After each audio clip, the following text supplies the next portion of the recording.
Taking charge, making those tough calls, that's supposed to be what leadership is all about. But what happens when nobody wants to do it? When the big decisions just get delayed or watered down or passed around until they just disappear? It's a nightmare so many companies fall into, and it makes you wonder, what is really going on when the people in charge just won't lead? Let's get into it. It's a super frustrating question, right? We've all seen it. Companies that are just packed with brilliant people, they have amazing products, but somehow they're completely paralyzed. They just can't seem to move forward on the stuff that really matters. The reason is often a lot simpler and way more human than you might think. So let's call this what it is, the decision vacuum. It's this weird, silent space that opens up inside a company when leadership just avoids making a choice. And this isn't just some small hiccup either. It's like a black hole that sucks in productivity, projects, and morale. The real danger here is the downward spiral this whole thing creates. It starts with a few projects getting stuck in limbo. That creates massive uncertainty for the teams. They don't know what they're supposed to be working on. So they look up to their leaders, who might be saying all the right things, but they're not actually doing anything. And the result? You get this culture of fear, where absolutely no one wants to be the one to stick their neck out. Okay, so if that's what's happening, we really need to dig into the why. To have any chance of fixing this, we've got to diagnose the root cause of this paralysis. And really, it all boils down to one powerful and usually unspoken emotion. Oh, does this one sound familiar? It's the classic excuse for doing nothing. It sounds so responsible, so logical. But let's be honest. A lot of the time, it's just a way to put off a decision forever, just hoping for some magical moment of 100% certainty that's never going to come. And here it is. This is the raw, honest truth hiding behind the "we need more data" line. This isn't about information. It's about blame. It's that deep-seated fear of being the scapegoat, the one person whose name is attached to something if it fails. And this is kind of the final stage of the disease, just passive avoidance. It's this belief that doing nothing is the safest option. The huge problem, of course, is that ignoring a problem is a decision, and it's almost always the worst one you can make. And this right here, this is the heart of it all. Healthy, growing companies, they're not afraid of making mistakes. They see them as a chance to learn. The companies that are truly sick are the ones that are terrified of even the possibility of a mistake. That fear is the real enemy. That's what grinds everything to a halt. You see, this fear doesn't just pop up out of nowhere. It's often built right into the company's culture.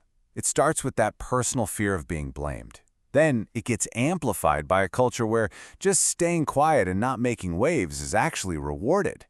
Then you throw a mountain of bureaucracy on top of that. Why even fry? It needs 15 signatures anyway.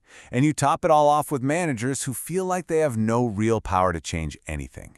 It's the perfect recipe for total inaction. This whole situation forces us to look at a really critical difference. In these environments, we have to ask ourselves, are we being managed or are we being led? Because believe me, they are not the same thing. And understanding that difference is the key to breaking this whole cycle. And this chart just lays it out so clearly. A manager, well, they're a caretaker of the system as it is. They administer processes, they follow the rules, they try to minimize mistakes. But a real leader?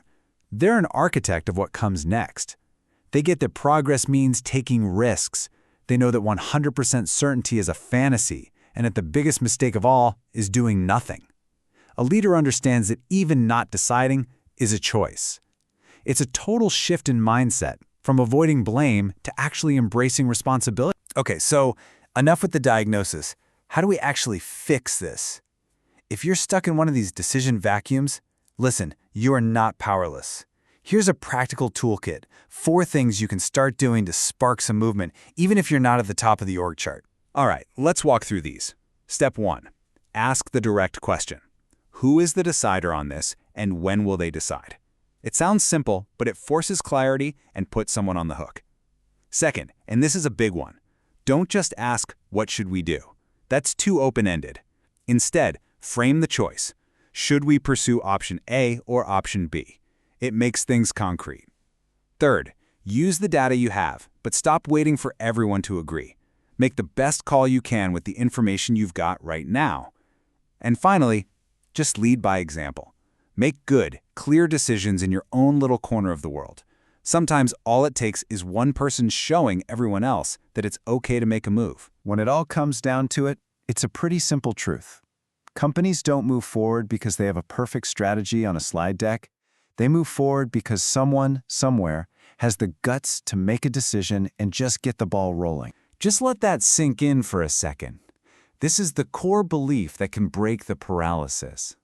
The potential cost of making a mistake, it's usually tiny compared to the guaranteed cost of just sitting still, losing opportunities, and letting the world pass you by while you wait for a perfect moment that's never going to arrive. So I'll just leave you with this final thought. If you look around your team or your department or your entire company and you see that vacuum, you see that nobody is making the tough calls, well, the biggest opportunity for leadership isn't sitting in the corner office. It's right there, waiting for someone to step into it. Why not you?